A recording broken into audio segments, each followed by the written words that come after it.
Hello, my name is Burke Hedges, author of the best-selling book, The Parable of the Pipeline. I open my book with a story about Pablo and Bruno, who take two very different paths in their quest for financial independence. What you're about to see is the delightful animated story of their adventure. So, sit back, relax, and enjoy the life-changing lessons in The Parable of the Pipeline.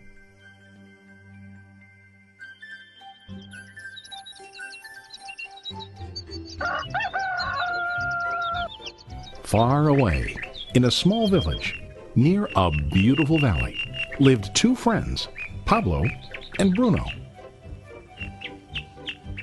They were both young and dreamed of a better life for themselves. They'd often discuss their dreams about how they would become the most successful men in the village.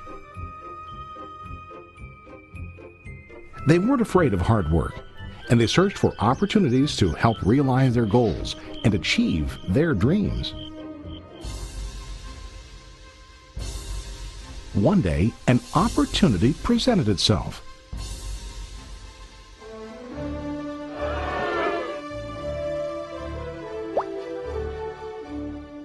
The mayor of the village decided to hire two people to bring water from a spring up on the mountain, across the valley, back down to the village.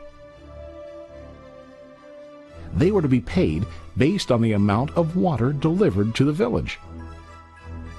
Bruno and Pablo enthusiastically got to work.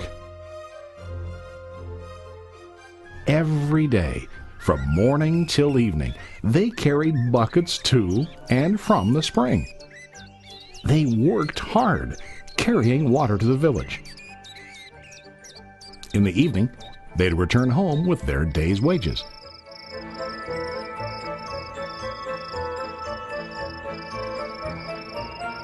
Bruno was satisfied with his work and the money he earned. He was sure that with this work he could achieve his dreams. Bruno thought that to increase his wages he could use bigger buckets to bring more water each trip.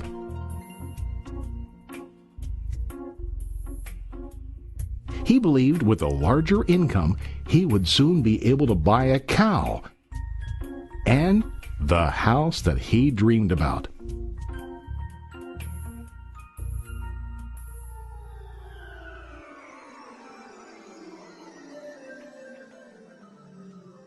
Now Pablo was not satisfied. At the end of the day, his back and hands ached, and he was exhausted.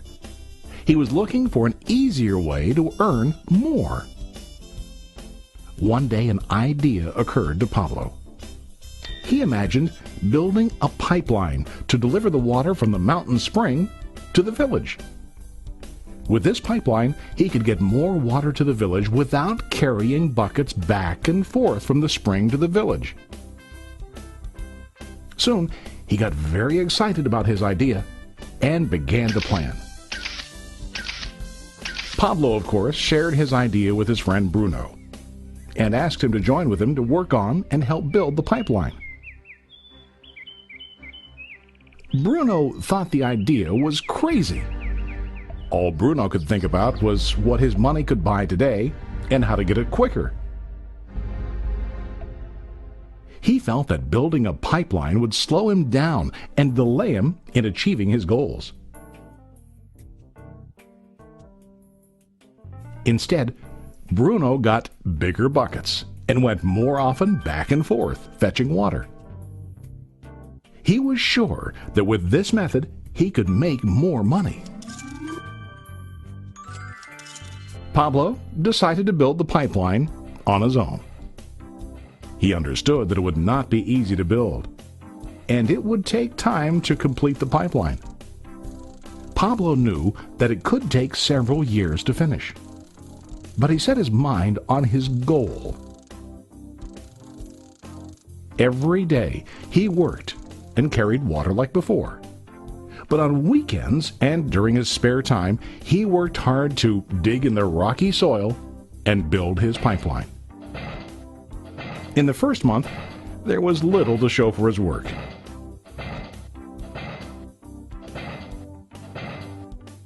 Bruno and the villagers laughed and teased him.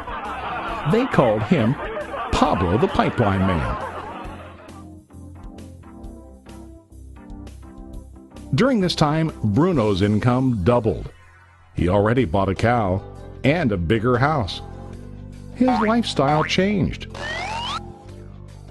He now spent time after work in the bar, enjoying his hard-earned wages from delivering water.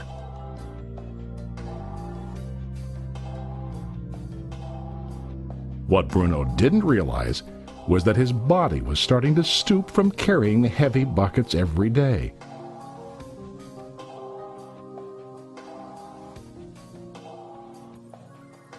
His face looked worn and his body tired.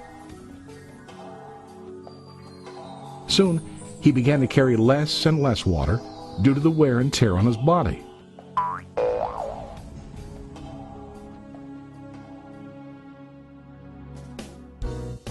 Month after month, Pablo worked.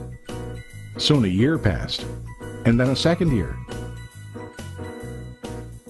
Finally, Pablo finished his pipeline. He now used his pipeline to deliver water to the village instead of carrying buckets. Pablo was now earning more money than ever before. The water continued flowing to the village, while Pablo wasn't working. While he slept and ate, the water flowed. Pablo was happy and proud of his insight, persistence, and hard work. Now his income flowed as long as the water flowed through his pipeline.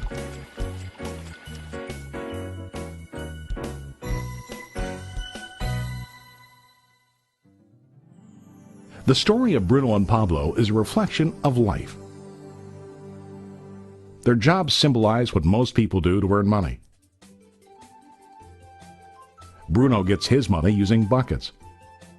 He goes back and forth, carrying his buckets from the spring to the village in exchange for money. To increase his income, he either has to go more frequently to the spring or to use larger buckets. It's common in real life to increase our income by working harder.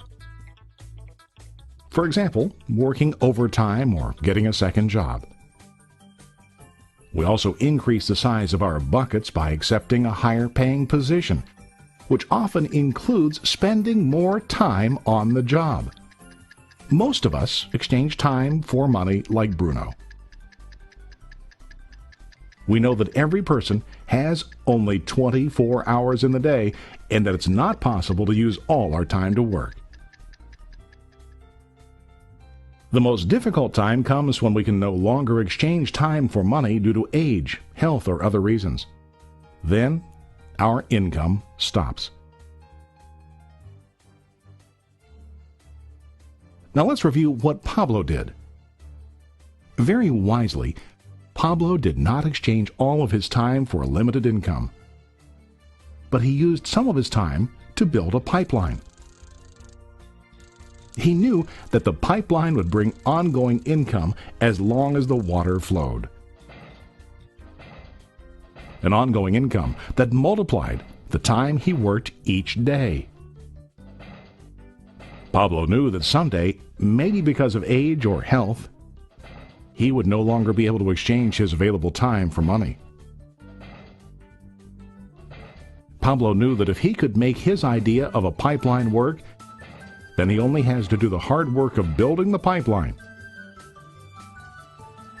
After the pipeline was completed, Pablo was able to monitor and maintain the flow of water to ensure that his income will continue.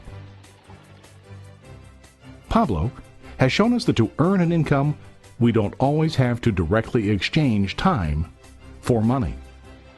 There really are better ways. How about you?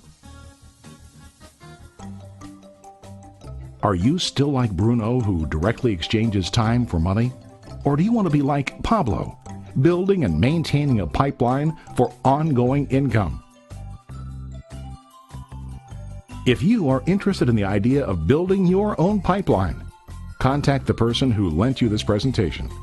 You can start building your pipeline today.